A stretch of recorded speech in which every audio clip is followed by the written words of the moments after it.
वीर भगवान की जय, बृहस्पति भगवान की जय, माँ भी सचिया जोता वाली माता तेरी सदा ही जय। ओम साईं श्री साईं ब्रह्म साईं विष्णु साईं लक्ष्मी नारायण की जय, वृंदावन कृष्ण मुरारी की जय, राधा रानी की जय, अम्बे माते की जय। बृहस्पति भगवान की व्रत कथा। व्रत की विधि। इस व्रत में केले का पूजन करना चाहिए। कथा और पूजन के समय मन, कर्म और वचन से शुद्ध होकर मनोकामना पूर्ति के लिए बृहस्पति देव से प्रार्थना करनी चाहिए। मेरी इच्छाओं को बृहस्पति देव अवश्य पूर्ण करेंगे, ऐसा मन में दृढ़ निश्चय करना चाहिए। दिन में एक ही समय भोजन करना चाहिए। भोजन में पीले चने की दाल आदि का करें, नमक ना खाएं, पीले वस्त्र पहने, पीले फलों का प्रयोग करें, पीले चंदन से पूजन करें। पूजन के बाद प्रेम पूर्वक गुरु महाराज की कथा सुननी चाहिए। इस व्रत को करने से मन की इच्छाएं पूर्ण होती है और बृहस्पति महाराज प्रसन्न होते हैं। धन, विद्या, पुत्र तथा मनोवांछित फल की प्राप्ति होती है। परिवार में सुख तथा शांति रहती है। इसलिए यह व्रत श्रेष्ठ और अति फलदायक है। बृहस्पति भगवान की व्रत कथा। प्राचीन समय की बात है कि भारत में एक राजा राज्य करता था। वह बड़ा ही प्रतापी और दानी था। वह नित्य प्रति मंदिर में भगवान दर्शन करने जाता था। वह ब्राह्मणों और गुरु की सेवा किया करता था। उसके द्वार से कोई भी याचक निराश होकर नहीं लौटता था। वह प्रत्येक गुरुवार को व्रत रखता था एवं पूजन करता था। हर दिन गरीबों की सहायता करता था, परंतु यह सब बातें उसकी रानी को अच्छी नहीं लगती थी। वह ना व्रत करती थी और ना ही किसी को एक पैसा दान में देती थी। वह राजा को भी ऐसा करने से मना करती थी। परंतु एक समय की बात है, राजा शिकार खेलने के लिए वन में चले गए। घर पर रानी और दासी अकेले थे। उसी समय गुरु बृहस्पति भगवान साधु का रूप धारण करके राजा के दरवाजे पर भिक्षा मांगने के लिए आए। साधु ने रानी से भिक्षा की याचना करी। तभी रानी ने कहा, हे साधु महाराज, मैं इस दान पुण्य से बहुत तंग आ गई हूँ। इस कार्य के लिए मेरे पतिदेव ही बहुत हैं। अब आप कोई ऐसा कृपा करें कि सारा धन नष्ट हो जाए और मैं आराम से रह सकूं। साधु रूपी बृहस्पति भगवान ने कहा, हे देवी, तुम बड़ी विचित्र हो। संतान और धन से कोई दुखी नहीं होता है। इसको सभी चाहते हैं। पापी भी पुत्र और धन की इच्छा करता है। अगर तुम्हारे पास अत्यधिक धन है तो अपने धन को सही कार्यों में लगाओ। भूखे मनुष्य को भोजन करवाओ, प्याऊ बनवाओ, ब्राह्मणों को दान दो, धर्मशालाएं बनवाओ, कुआं, तालाब, बागवाड़ी, बाग बगीचे आदि का निर्माण करवाओ तथा निर्धन की कुंवारी कन्याओं का विवाह कराओ। साथ ही यज्ञ आदि करो। इस प्रकार के कर्मों से आपके कुल का और आपका नाम परलोक में सार्थक होगा एवं स्वर्ग की प्राप्ति होगी। परंतु रानी साधु की इन सब बातों से खुश नहीं हुई। उसने कहा, हे साधु महाराज, मुझे ऐसे धन की आवश्यकता नहीं है जो दूसरों में बांटकर व्यर्थ ही गंवाया जाए। कृपा करके कोई ऐसा तब कहिए जिससे मेरा सारा धन नष्ट हो जाए। साधु महाराज ने कहा, हे देवी, यदि तुम्हारी ऐसी ही इच्छा है तो मैं तुम्हें एक बताता हूँ, वैसा ही करना। बृहस्पतिवार के दिन घर को गोबर से लीपना, अपने केशों को पीली मिट्टी से धोना, केशों को धोते समय स्नान करना, राजा से कहना हजामत बनवाए, भोजन में मांस मदिरा खाना, कपड़ा धोबी के यहाँ धुलने डाले। इस प्रकार 7 बृहस्पतिवार करने से तुम्हारा सब धन नष्ट हो जाएगा। यह कहकर साधु महाराज रूपी बृहस्पति भगवान अंतर्ध्यान हो गए। रानी ने साधु के कहने के अनुसार 7 बृहस्पतिवार वैसा ही करने का निश्चय किया। साधु के बताए अनुसार करते हुए केवल अभी 3 बृहस्पतिवार ही बीते थे कि उसका समस्त धन नष्ट हो गया। भोजन के लिए दोनों समय परिवार तरसने लगा तथा सांसारिक भोगों से दुखी रहने लगा। तब वह राजा रानी से कहने लगा, हे रानी, तुम यहाँ पर ही रहो। मैं दूसरे देश को जाता हूँ, क्योंकि यहाँ पर मुझे सभी मनुष्य जानते हैं, इसलिए मैं यहाँ कोई कार्य नहीं कर सकता। देश चोरी परदेश भीख बराबर है। ऐसा कहकर राजा परदेश चला गया। वहां जंगल से लकड़ियां काट कर लाता और शहर में बेचता। इस तरह जीवन व्यतीत करने लगा। इधर राजा के बिना रानी और दासी भी बहुत दुखी रहने लगे। किसी दिन भोजन मिलता और किसी दिन जल पीकर ही रह जाती। एक समय रानी और दासी को 7 दिन बगैर भोजन के व्यतीत हो गए। तब रानी ने दासी से कहा, हे दासी, यहाँ पास ही के नगर में मेरी बहन रहती है, वह बड़ी ही धनवान है। तू उसके पास जा और वहां से 5 सेर बेझर मांग कर ले आओ, जिससे कुछ समय व्यतीत हो जाएगा। दासी रानी की बहन के पास गई। रानी की बहन उस समय पूजा कर रही थी। बृहस्पतिवार का दिन था। दासी ने रानी की बहन से कहा, हे रानी, मुझको आपकी बहन ने भेजा है, मुझे 5 सेर बेझर दे दो। दासी ने यह बात अनेक बार कही, परंतु रानी की बहन ने कोई उत्तर नहीं दिया, क्योंकि वह उस समय बृहस्पतिवार की कथा सुन रही थी। जब दासी को रानी की बहन से कोई उत्तर नहीं मिला तो वह बहुत दुखी हुई। उसे क्रोध भी आया। वह लौटकर रानी के पास जाकर बोली, हे रानी, आपकी बहन तो बहुत ही धनी स्त्री है, वह छोटे लोगों से बात नहीं करती है। मैंने उससे कहा तो उसने कोई उत्तर भी नहीं दिया। मैं वापस चली आई। रानी बोली, हे दासी, इसमें उसका कोई दोष नहीं है। जब बुरे दिन आते हैं तब कोई सहारा नहीं देता। अच्छे बुरे का पता विपत्ति में ही लगता है। जो ईश्वर की इच्छा होगी वही होगा। यह सब हमारे भाग्य का दोष है। उधर रानी की बहन ने सोचा कि मेरी बहन की दासी आई थी, परंतु मैं उससे बोल भी नहीं पाई। इससे वह बहुत दुखी हुई होगी। कथा सुन वह विष्णु भगवान का पूजन समाप्त कर अपनी बहन के घर गई और कहने लगी, हे बहन, मैं बृहस्पतिवार का व्रत कर रही थी। तुम्हारी दासी गई, परंतु जब तक कथा होती तब तक ना उठते हैं ना बोलते हैं, इसलिए मैं नहीं बोली। कहो, दासी क्यों आई थी? रानी बोली, बहन, हमारे घर में अनाज नहीं था। वैसे तो तुमसे कोई बात नहीं छिपी हुई है, इस कारण मैंने दासी को तुम्हारे यहाँ 5 सेर बेझर लेने के लिए भेजा था। रानी की बहन बोली, बहन देखो, बृहस्पति भगवान सबकी मनोकामनाएं पूर्ण करते हैं। देखो, शायद तुम्हारे घर में भी अनाज रखा हो। यह सुनकर दासी घर के अंदर गई तो वहां उसे एक घड़ा बेझर का भरा मिल गया।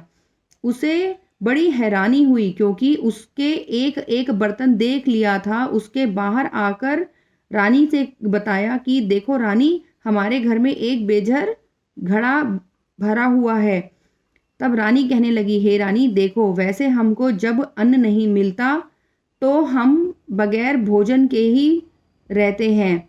यदि हम रोज ही व्रत करते हैं, अगर इनसे व्रत की विधि का और कथा पूछ ली जाए तो उसे हम भी करेंगे। दासी के कहने के अनुसार रानी ने अपनी बहन से बृहस्पतिवार के व्रत के बारे में पूछा। उसकी बहन ने बताया, बृहस्पतिवार के व्रत में चने की दाल और मुनक्का से विष्णु भगवान का केले की जड़ में पूजन करें और दीपक जलावें, पीला भोजन करें तथा कथा सुने। इस प्रकार करने से गुरु भगवान प्रसन्न होते हैं, अन्न पुत्र धन देते हैं, मनोकामना पूर्ण करते हैं। व्रत और पूजा की विधि बताकर रानी की बहन अपने घर लौट गई। रानी और दासी ने मन में निश्चय किया कि बृहस्पति भगवान का पूजन जरूर करेंगे। 7 रोज बाद जब बृहस्पतिवार का दिन आया तब दोनों ने व्रत रखा। घुड़सवाल में जाकर चना और गुड़ बीन कर लाई तथा उसकी दाल से केले की जड़ और विष्णु भगवान का पूजन किया। अब भोजन पीला कहाँ से लाएं? दोनों बड़ी दुखी हुई, परंतु उन्होंने व्रत किया था, इस कारण बृहस्पति भगवान प्रसन्न थे। एक साधारण व्यक्ति के रूप में 2 थालों में सुंदर पीला भोजन लेकर आए और दासी को देकर बोले, हे दासी, यह भोजन तुम्हारे और रानी के लिए है, तुम दोनों करना। दासी भोजन पाकर बड़ी प्रसन्न हुई और रानी से बोली, रानी जी, भोजन कर लो। रानी को भोजन के आने के बारे में कुछ भी नहीं पता था, इसलिए वह दासी से बोली, जा तू ही भोजन कर ले, क्योंकि तू ही हमारा व्यर्थ में हंसी उड़ाती है। दासी बोली, एक व्यक्ति भोजन दे गया है। रानी कहने लगी, वह भोजन तेरे लिए ही दे गया होगा, तू ही भोजन कर ले। तभी दासी ने कहा, वह व्यक्ति हम दोनों के लिए 2 थालों में भोजन दे गया है, इसलिए मैं आप दोनों ही साथ साथ भोजन करेंगी। दोनों ने गुरु भगवान को नमस्कार कर भोजन प्रारंभ किया। उसके बाद वे प्रत्येक बृहस्पतिवार को गुरु भगवान का व्रत और पूजन करने लगी। बृहस्पति भगवान की कृपा से उनके पास धन हो गया, परंतु रानी फिर पहले की तरह आलस्य करने लगी। तब दासी बोली, देखो रानी, तुम पहले भी बहुत ही आलस्य करती थी, तुम्हें धन रखने में कष्ट होता था, इस कारण सभी धन नष्ट हो गया। अब तुम गुरु भगवान की कृपा से तुम्हें धन मिला है, तो फिर तुम आलस्य मत करो। बड़ी मुसीबतों के बाद हमने यह धन पाया है, इसलिए हमें दान पुण्य करना चाहिए तथा भूखे मनुष्यों को भोजन करवाओ, प्याऊ लगवाओ, ब्राह्मणों को दान दो, कुआं, तालाब, बागवाड़ी आदि का निर्माण करवाओ, मंदिर पाठशालाएं बनवाओ, दान दो, कुंवारी कन्याओं का विवाह करवाओ, धन को शुभ कार्यों में खर्च करो, जिससे तुम्हारे कुल का यश बढ़े और स्वर्ग की प्राप्ति हो तथा पितृ प्रसन्न हो। दासी की बात मानकर रानी ने इस प्रकार के कर्म करना प्रारंभ कर दिए। उसका काफी यश फैलने लगा। एक दिन रानी और दासी आपस में विचार करने लगे कि ना जाने राजा किस दशा में होंगे, उनकी कोई खोज खबर नहीं है। गुरु भगवान से उन्होंने प्रार्थना की कि हे भगवान, मेरे पति शीघ्र ही वापस लौट आए। और भगवान ने रात्रि में राजा को स्वप्न में दर्शन देकर कहा, हे राजा उठ, तेरी रानी तुझे याद करती है, अब अपने देश को लौट जा। राजा प्रातःकाल उठा। वह विचार करने लगा कि स्त्री जाति खाने और पहनने की ही साथी होती है, पर भगवान की आज्ञा मानकर वह अपने नगर को चलने के लिए तैयार हुआ। जब राजा परदेश गया तो परदेश में बहुत दुखी रहने लगा था। प्रतिदिन जंगल में लकड़ी बीन कर लाता और उसे शहर में बेचकर अपनी दुखी जीवन को बड़ी कठिनता से व्यतीत करता था। एक दिन राजा दुखी हो अपनी पुरानी बातों को याद कर रोने लगा। उसी समय जंगल में बृहस्पति भगवान साधु का रूप धारण करके आए और राजा के पास जाकर बोले, हे लक्कड़हारे, तुम इस सुनसान जंगल में क्यों चिंता में व्यर्थ बैठे हो, मुझे बताओ। यह सुनकर राजा के नेत्रों में जल भर आया और साधु से वंदना कर बोला कि हे प्रभु, आप सब कुछ जानने वाले हैं। इतना कहकर राजा ने साधु को अपनी संपूर्ण कहानी सुना दी। महात्मा दयालु होते हैं। वे राजा से बोले, हे राजा, तुम्हारी पत्नी ने बृहस्पति भगवान के प्रति अपराध किया था, जिसके कारण तुम्हारी यह दशा हुई थी। अब तुम किसी प्रकार की चिंता मत करो, भगवान तुम्हें पहले से अधिक धन देंगे। देखो, तुम्हारी पत्नी ने बृहस्पति भगवान का व्रत किया है। अब तुम भी बृहस्पतिवार का व्रत करके चने की दाल व गुड़ जल के लोटे में डालकर केले का पूजन करो। फिर कथा कहो या सुनो, भगवान तुम्हारी सब मनोकामनाओं को पूर्ण करेंगे। साधु को प्रसन्न देखकर राजा बोला, हे प्रभु, मुझे लकड़ी बेचकर इतना भी पैसा नहीं बचता है जिससे मैं भोजन के उपरांत कुछ बचा सकूं। मैंने रात्रि में अपनी पत्नी को व्याकुल देखा है। मेरे पास कोई साधन नहीं है जिससे मैं उसका समाचार जान सकूं। फिर मैं बृहस्पति भगवान की कहानी कैसे कहूं, यह भी मुझे नहीं मालूम है। साधु ने कहा, हे राजा, तुम किसी बात की चिंता मत करो। बृहस्पति भगवान की कृपा से तुम्हें बृहस्पतिवार के दिन रोजाना की तरह तुम लकड़ियां शहर में बेचने के लिए जाओ। तुम्हें रोज से दुगना धन प्राप्त होगा, जिससे तुम भली भांति भोजन कर लोगे और बृहस्पति भगवान की पूजा तथा सामान भी आ जाएगा। बृहस्पति भगवान की कहानी निम्न प्रकार है। बृहस्पति भगवान की कथा। प्राचीन समय में एक बहुत ही निर्धन ब्राह्मण था। उसके कोई संतान नहीं थी। वह नित्य पूजा पाठ किया करता था, परंतु उसकी मलिनता के साथ रहती थी। ना स्नान करती थी और ना ही देवता का पूजन करती थी। प्रातः काल उठते ही सर्वप्रथम भोजन करती थी, बाद में कोई अन्य कार्य करती थी। बृहस्पति देवता बहुत ही दुखी रहते थे, परंतु पत्नी को बहुत समझाने के बाद भी कोई परिणाम न निकलता। भगवान की कृपा से बृहस्पति भगवान की कृपा से उनके यहाँ एक कन्या उत्पन्न हुई। वह कन्या अपने पिता के घर में बड़ी होने लगी। वह बालिका प्रातः स्नान करके भगवान विष्णु का जप करती, बृहस्पतिवार का व्रत भी करने लगी। पूजा पाठ समाप्त कर स्कूल जाती तो अपनी मुट्ठी में जौ भर कर ले जाती और पाठशाला जाने के मार्ग में डालती जाती। वही जौ स्वर्ण के हो जाते तो वह लौटते समय उनको बीनकर घर ले आती। एक दिन वह बालिका सूप में उन सोने के जौ को फटकार कर साफ कर रही थी। तभी उसकी माँ ने देख लिया और कहा, हे बेटी, सोने के जौ को फटकने के लिए तो सोने का सूप ही होना चाहिए। दूसरे दिन गुरुवार था। इस कन्या ने व्रत रखा था और बृहस्पति देव से प्रार्थना करी कि हे प्रभु, यदि मैंने सच्चे मन से आपकी प्रार्थना पूजा करी है तो आप मुझे सोने का सूप दे दो। बृहस्पति भगवान ने उसकी प्रार्थना स्वीकार कर ली। रोजाना की तरह वह कन्या जौ फैलाती हुई स्कूल चली गई। स्कूल से लौटकर जब वह सोने के जौ बीन रही थी तो उसे बृहस्पति भगवान की कृपा से सोने का सूप मिल गया। उसे वह अपने घर ले आई और उससे जौ साफ करने लगी, परंतु उसकी माँ का वही ढंग रहा। एक दिन की बात है, वह कन्या सोने के सूप में जौ साफ कर रही थी। उस समय नगर का राजकुमार वहां से होकर निकला। इस कन्या के रूप और कार्य को देखकर उस कन्या पर वह मोहित हो गया। राजमहल जाकर उसने भोजन जल सब त्याग दिया और उदास होकर लेट गया। राजा को जब यह समाचार मिला तब वह अन्न जल त्यागने का समाचार ज्ञात होते ही अपने मंत्रियों के साथ अपने पुत्र के पास गए और बोले, हे बेटा, तुम्हें किस बात का कष्ट है और किसी ने तुम्हारा अपमान किया है अथवा तुम्हें कोई ऐसा कारण है, मुझे बताओ, मैं वही करूंगा जो तुम कहोगे, जिससे तुम्हें प्रसन्नता हो। राजकुमार ने अपने पिता से बात सुनी और बोले कि आपकी कृपा से मुझे किसी बात का कोई दुख नहीं है, ना ही किसी ने मेरा अपमान किया है, परंतु मैं उसी लड़की से विवाह करूंगा जो सोने के सूप से जौ साफ कर रही थी।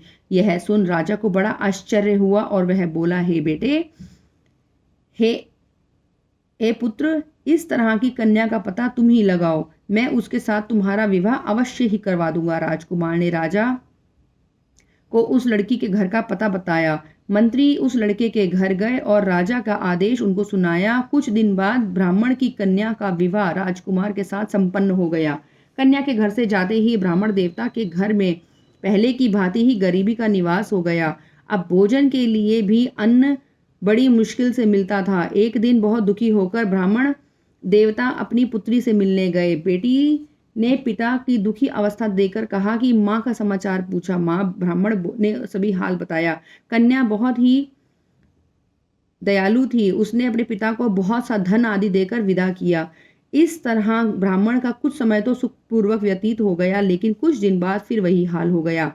ब्राह्मण फिर अपनी कन्या के यहाँ गया और सभी हाल पुत्री को बोला, हे पिताजी, आप माताजी को यहाँ लिवा लाएं, मैं उन्हें वह विधि बता दूंगी जिससे गरीबी दूर होती है। ब्राह्मण देवता अपनी स्त्री को साथ लेकर राजमहल पहुंचे और पुत्री के पास पहुंचे तो पुत्री ने अपनी माँ को समझाने लगी, लेकिन उसकी माता प्रातःकाल उठकर अपनी स्नानादि के बगैर ही अपनी बेटी का झूठा खा रही थी। उसने अपनी माँ से कहा, माँ, अगर तुम सुबह में स्नानादि करके विष्णु भगवान का पूजन करो तो तुम्हारी सब दरिद्रता दूर हो जाएंगी। परंतु उसकी माँ ने उसकी एक भी बात नहीं मानी और वह प्रातःकाल उठकर अपनी पुत्री का झूठन खा लेती थी। एक दिन उसकी पुत्री को बहुत गुस्सा आया। उसने रात में कोठरी से सारा सामान निकाल दिया और अपनी माँ को उसमें बंद कर दिया। प्रातःकाल उसने अपनी माँ को उस कोठरी से निकाला और स्नानादि करा के पूजा पाठ करवाया तो उसकी माँ की बुद्धि ठीक हो गई। इसके बाद नियम से पूजा पाठ करती और प्रत्येक बृहस्पतिवार को व्रत रखने लगी। इस व्रत के प्रभाव से उसकी माँ भी बहुत धनवान और पुत्रवती हो गई और बृहस्पति देवता के प्रभाव से स्वर्ग को गई। इस तरह की कहानी कहकर साधु देवता वहां से लोप हो गए। धीरे धीरे समय व्यतीत होने लगा। फिर बृहस्पतिवार का दिन आया। राजा जंगल में लकड़ियां काटकर किसी शहर में बेचने के लिए गया। उस दिन उसको लकड़ियों का दाम पहले से अधिक मिला। राजा ने चना गुड़ आदि लेकर बृहस्पति भगवान का व्रत किया। उस दिन से उसके सभी कलेश दूर होने लगे। परंतु जब अगला गुरुवार का दिन आया तब वह बृहस्पतिवार का व्रत करना भूल गया। इस कारण बृहस्पति भगवान नाराज हो गए और उस दिन उस नगर के राजा ने विशाल यज्ञ का आयोजन किया था और समस्त राष्ट्र में घोषणा करवा दी कि कोई भी मनुष्य अपने घर में ना ही भोजन बनाए, ना ही आग जलाए। समस्त लोग मेरे यहाँ भोजन करने के लिए आएंगे। जो इस आज्ञा को नहीं मानेगा उसको फांसी की सजा दी जाएगी। राजा की आज्ञा के अनुसार राज्य के सभी वासी राजा के यहाँ भोजन में सम्मिलित हुए। लेकिन लकड़हारा कुछ देर बाद पहुंचा, इसलिए राजा उसको अपने साथ महल में ले गए। जब राजा लकड़हारे को भोजन करवा रहे थे, रानी की दृष्टि उस खूंटी पर लटकी जिसपे उसका नौलखा हार लटका हुआ था। उसे खूंटी पर हार लटका हुआ दिखाई नहीं दिया। रानी को निश्चय हो गया कि मेरा नौलखा हार इस लकड़हारे ने ही चुराया है। उसी समय उसने सैनिकों को बुलवाकर उसको जेल में डलवा दिया। जब लकड़हारा जेल खाने में गया तो बहुत दुखी होकर विचार करने लगा कि कौन से पूर्व जन्म का कर्म है जो मुझे इस प्रकार का दुख प्राप्त हुआ है। और उसी समय साधु को याद करने लगे जो उनको जंगल में मिले थे। तत्काल बृहस्पति भगवान साधु का रूप धारण करके प्रकट हो गए और उसकी दशा देखकर कहने लगे, अरे मूर्ख, तुमने बृहस्पति भगवान की कथा नहीं कही, इस कारण तुम्हें ऐसा दुख प्राप्त हुआ है। अब तू चिंता मत कर, बृहस्पतिवार के दिन तुझे जेल खाने पर 4 पैसे पड़े हुए मिल जाएंगे, तो उससे तू बृहस्पति भगवान का पूजन करना, तेरे सभी कष्ट दूर हो जाएंगे। अगला बृहस्पतिवार को उसे जेल खाने के द्वार पर 4 पैसे पड़े हुए मिल गए। राजा ने पूजा का सामान मंगवाकर कथा कही और प्रसाद बांटा। उसी रात्रि को बृहस्पति भगवान ने उस नगर के राजा को स्वप्न में दर्शन देकर कहा कि तूने जिस आदमी को जेलखाने में बंद किया है वह निर्दोष है, वह राजा है, उसे छोड़ देना। रानी का हार सवेरे होते तुम्हें खूंटी पे लटका हुआ मिलेगा। अगर तू ऐसा नहीं करेगा तो मैं तेरा राज्य, पुत्र, सब कुछ नष्ट कर दूंगा। राजा प्रातःकाल उठा, उसने रानी का हार खूंटी पे लटका हुआ पाया तो उसको निश्चय होगा कि यह सब बृहस्पति भगवान की माया है। यह देखकर उसने लकड़हारे को जेल से मुक्त करवाया, उससे क्षमा मांगी और उसको राज्य के योग वस्त्र आदि देकर संतुष्ट करा और वहां से विदा किया। गुरुदेव की आज्ञा के अनुसार राजा अपने नगर को चल दिया। जब राजा नगर के निकट पहुंचा तो उसे बड़ा आश्चर्य हुआ और नगर में पहले से अधिक बाग, तालाब, कुएं तथा बहुत सी धर्मशालाएं, मंदिर आदि बने हुए थे। राजा ने पूछा कि यह सब किसका है, किसने बनवाए हैं? तब नगर के लोगों ने कहा कि यह सब रानी और दासी ने बनवाए हैं। राजा को आश्चर्य हुआ और गुस्सा भी आया। जब रानी को यह खबर मिली कि राजा आ रहे हैं तो उसने अपनी दासी से कहा, हे दासी, देख राजा हमको कितनी बुरी हालत में छोड़कर गए थे। वह हमारी ऐसी अवस्था देखकर लौट ना जाए, इसलिए तू दरवाजे पर खड़ी हो जा। रानी की आज्ञा के अनुसार दासी दरवाजे पर खड़ी हो गई। तब राजा आए तो उन्हें अपने महल में लिवा लाई। तब राजा ने क्रोध में भरकर अपनी तलवार निकाली और पूछने लगा कि बताओ यह धन तुम्हें कैसे प्राप्त हुआ है? तब रानी ने बताया कि यह सब धन बृहस्पति भगवान की कृपा से हमें प्राप्त हुआ है। राजा ने निश्चय किया और 7 रोज बाद जब बृहस्पतिवार का पूजन करते हैं, सब मिलकर पूजन करते हैं, परंतु मैं रोजाना दिन में 3 बार कथा कहूंगा, ऐसा मन में निश्चय करके वह रोज व्रत करने लगा। अब हर समय राजा के दुपट्टे में चने की दाल बंधी रहती थी और दिन में 3 बार वह कथा कहते थे। एक रोज राजा ने विचार किया कि चलो अपनी बहन के यहाँ हो आऊं। इस तरह का निश्चय कर राजा घोड़े पर सवार होकर अपनी बहन के यहाँ चल दिया। मार्ग में उसने देखा कि कुछ आदमी एक मुर्दे को लेकर जा रहे हैं। उन्हें रोककर राजा ने कहा कि अरे भाइयों, मेरी बृहस्पतिवार की कथा सुन लो। वह बोले, लो हमारा आदमी मर गया है और इसको अपनी कथा की पड़ी है। परंतु कुछ आदमी बोले, अच्छा कहो, हम तुम्हारी कथा सुनने के लिए तैयार हैं। राजा ने दाल निकाली और कथा कहनी शुरू कर दी। अभी आधी कथा ही हुई थी कि मुर्दा हिलने लगा और जैसे ही कथा समाप्त हुई मुर्दा राम राम कहते हुए उठ खड़ा हुआ। राजा आगे बढ़, उसे चलते चलते शाम हो गई। आगे मार्ग में उसे एक किसान खेत में हल चलाता हुआ मिला। राजा ने उससे कहा, अरे भैया, तुम मेरी बृहस्पति भगवान की कथा सुन लो। तब वह किसान बोला कि जब तक मैं तेरी कथा सुनूंगा तब तक मैं 4 हरैया ना जोत लूंगा। जा अपनी कथा किसी और को सुना। जैसे ही राजा आगे बढ़ा, राजा के हटते ही बैल पछाड़ खाकर गिर गए और किसान के पेट में बहुत जोर से दर्द होने लगा। उसी समय किसान की पत्नी रोटी लेकर आई। उसने जब यह देखा तो अपने पुत्र से सारा हाल पूछा। बेटे ने सभी हाल बता दिया। बुढ़िया औरत दौड़ी दौड़ी उस घुड़सवार के पास गई और उससे बोली कि मैं तेरी कथा सुनूंगी, पर तू तेरी कथा मेरे खेत पर ही चलकर कहना। राजा ने लौटकर बुढ़िया के खेत में जाकर कथा कही, जिसके सुनते ही बैल खड़े हो गए तथा किसान के पेट का दर्द ठीक हो गया। राजा अपनी बहन के घर पहुंच गया। बहन ने भाई की खूब मेहमानी की। दूसरे रोज प्रातःकाल राजा जागा तो वह देखने लगा कि सब लोग भोजन कर रहे हैं। राजा ने अपनी बहन से जब पूछा, ऐसा कोई मनुष्य है जिसने भोजन नहीं किया हो तो जो मेरी बृहस्पतिवार की कथा सुन ले। तो बहन बोली, हे भैया, यह ऐसा देश है, पहले यहाँ के लोग भोजन करते हैं और बाद में ही कोई अन्य कार्य करते हैं। अगर पड़ोस में कोई है तो मैं देख कर आती हूँ। ऐसा कहकर बहन देखने चली गई, परंतु उसे कोई भी ऐसा व्यक्ति नहीं मिला जिसने भोजन ना किया हो। वह एक राजकुमार के घर गई जिसके लड़का बीमार था। उसे मालूम हुआ कि उन्होंने 3 रोज से भोजन नहीं बनाया है। रानी ने अपने भाई की कथा सुनाने वाली बात कुम्हार से कही तो वह तैयार हो गया। राजा ने जाकर बृहस्पतिवार की कथा कही जिसे सुनकर उसके लड़का ठीक हो गया। अब तो राजा की प्रशंसा होने लगी।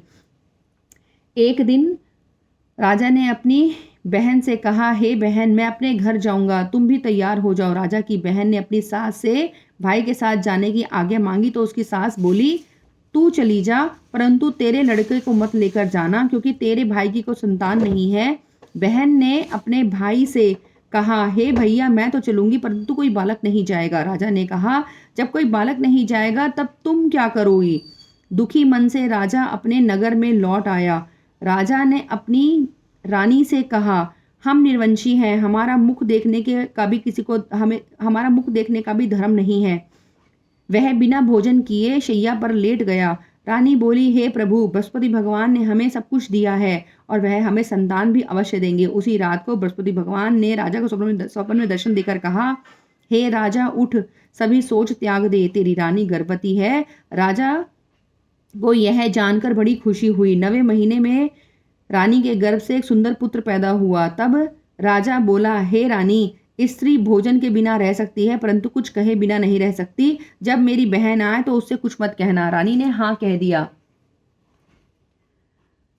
जब राजा की बहन ने यह शुभ समाचार सुना तो वह बहुत खुश होकर बधाई देने भाई के यहाँ आई। तभी रानी ने कहा, घोड़ा चढ़ाकर नहीं आई, गधा चढ़ा आई। राजा की बहन बोली, भैया, अगर मैं इस प्रकार नहीं कहती तो तुम्हें औलाद कैसे मिलती? बृहस्पति देव ऐसे ही हैं जैसे जिसकी मनोकामना सभी को पूर्ण करते हैं। जो संसार में सद्भावना से गुरुदेव का पूजन एवं व्रत सच्चे हृदय से करते हैं, उनकी कथा पढ़ते सुनते तथा दूसरों को सुनाते हैं, बृहस्पति भगवान उनकी सभी मनोकामनाओं को पूर्ण करते हैं। बृहस्पति देव उनकी सदैव रक्षा करते हैं। जो संसार में सद्भावना से गुरुदेव का पूजन एवं व्रत सच्चे हृदय से करते हैं, उनकी सभी मनोकामनाएं पूर्ण होती है। जैसे सच्ची भावना से रानी राजा ने बृहस्पति भगवान की कथा का गुणगान किया, उनकी सभी इच्छाएं पूर्ण की। इसलिए सबको कथा सुनकर प्रसाद देकर जाना चाहिए, हृदय में उनका मनन करते हुए जयकारा बोलना चाहिए। इति बृहस्पति भगवान की कथा संपूर्ण। श्रीमन नारायण नारायण हरि हरि, भजमन नारायण नारायण हरि हरि। उमापति महादेव की जय, वीर भगवान बृहस्पति भगवान की जय। माँ मेरी सच्चिया जोता वाली माता तेरी सदा ही जय। जय जय महादेव, जय बृहस्पति भगवान।